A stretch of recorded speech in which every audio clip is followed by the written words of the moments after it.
service. It's almost like sometimes I'm like, is Joe the only person who's reading the terms of service of things in America, and the rest of us are just using shit like right out of the box, like not even paying attention to what's going on? That's what I felt like a little bit. I think a lot of people are now with things like TikTok, because there's been a lot of articles written about it and a lot of people calling for it to be banned because it's basically Chinese spyware. But if they get us, then what would they like? So say we talked about it a little bit the other day, but say they get, like they infiltrate all the electronics, they get all the data and everything. But then how do they get us as people? Like how do they get us into the cages? Well, I don't think it's as simple as get people in the cages.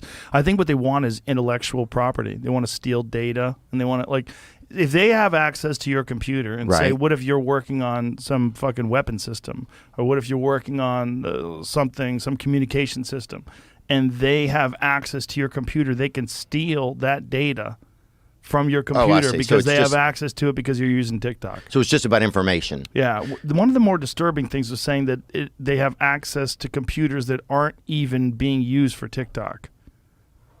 Right. Like other computers I remember you saying using, that. which is just... That's crazy. It's so insane that would actually be something that someone would allow. They had an engineer, software engineer, back engineered TikTok and said it was the most, in terms of like invasion of privacy, it was the most egregious example that they had ever found.